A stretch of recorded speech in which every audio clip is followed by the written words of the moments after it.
नमस्कार दोस्तों, आप सभी का स्वागत है हमारे चैनल पर। निर्जला एकादशी व्रत कथा की महिमा। निर्जला एकादशी व्रत कथा के अनुसार एक बार की बात है, शौनक आदि 88,000 ऋषिमुनि बड़ी श्रद्धा से एकादशी व्रत की कल्याणकारी और पापनाशक रोचक कथाएं सुनकर आनंदमग्न हो रहे थे। इस बीच कुछ ऋषियों ने ज्येष्ठ शुक्ल एकादशी की कथा सुनने की प्रार्थना की। तब सूत जी ने कहा, महर्षि व्यास से एक बार भीमसेन ने कहा, हे पितामह, भ्राता युधिष्ठिर, माता कुंती, द्रौपदी, अर्जुन, नकुल और सहदेव आदि एकादशी के दिन व्रत करते हैं और मुझे भी एकादशी के दिन अन्न खाने को मना करते हैं।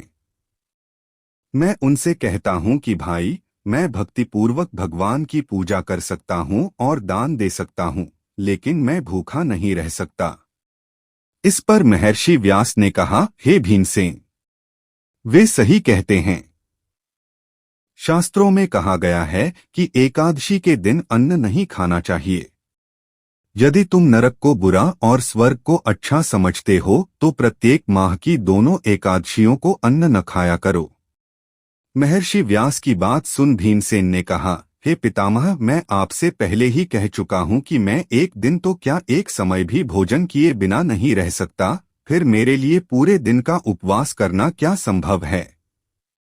मेरे पेट में अग्नि का वास है, जो ज्यादा अन्न खाने पर ही शांत होती है। यदि मैं प्रयत्न करूं तो वर्ष में एक एकादशी का व्रत अवश्य कर सकता हूं।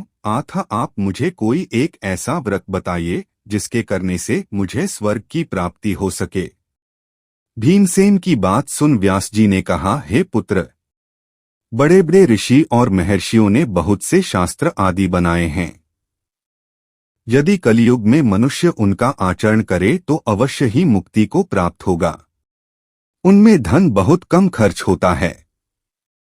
उनमें से जो पुराणों का सार है वह यह है कि मनुष्य को दोनों पक्षों की एकादशियों का व्रत करना चाहिए। इससे उन्हें स्वर्ग की प्राप्ति होती है। महर्षि व्यास ने कहा, हे वायुपुत्र, वृषभ संक्रांति और मिथुन संक्रांति के बीच में ज्येष्ठ माह की शुक्ल पक्ष की एकादशी आती है। उस दिन निर्जल व्रत करना चाहिए। हालांकि इस एकादशी के व्रत में स्नान और आचमन करते समय यदि मुख में जल चला जाए तो इसका कोई दोष नहीं है, लेकिन आचमन में 6 मासे जल से अधिक जल नहीं लेना चाहिए। इस आचमन से शरीर की शुद्धि हो जाती है।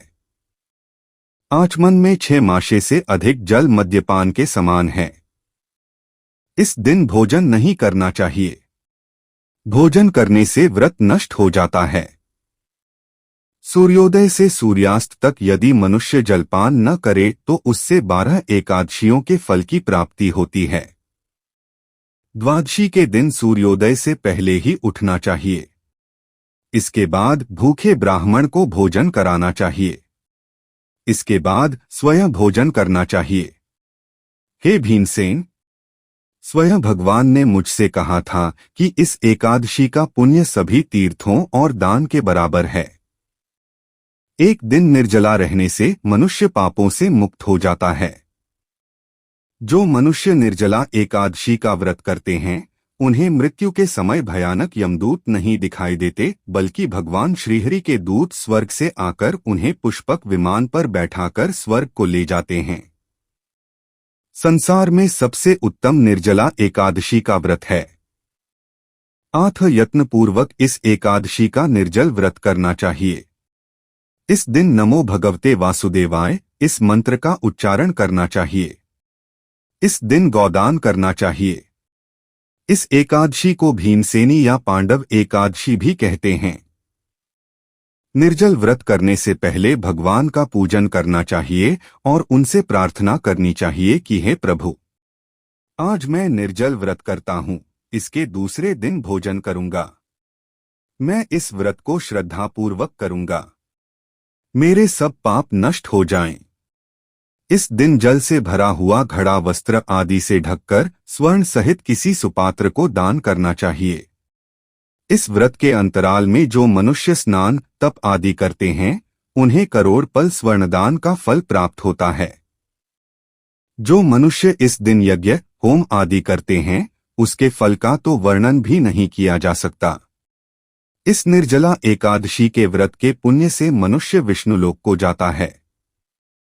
जो मनुष्य इस दिन अन्न खाते हैं उनको चांडाल समझना चाहिए, वे अंत में नरक में जाते हैं। ब्रह्मा हत्यारे, मद्यपान करने वाले, चोरी करने वाले, गुरु से ईर्ष्या करने वाले, झूठ बोलने वाले भी इस व्रत को करने से स्वर्ग के भागी बन जाते हैं। हे अर्जुन, जो पुरुष या स्त्री इस व्रत को श्रद्धापूर्वक करते हैं उनके निम्नलिखित कर्म हैं। उन्हें सर्वप्रथम विष्णु भगवान का पूजन करना चाहिए। इसके बाद गौदान करना चाहिए। इस दिन ब्राह्मणों को दक्षिणा देनी चाहिए। निर्जला के दिन अन्न, वस्त्र, छत्र आदि का दान करना चाहिए। जो मनुष्य इस कथा का प्रेम पूर्वक श्रवण करते हैं और पठन करते हैं वे भी स्वर्ग के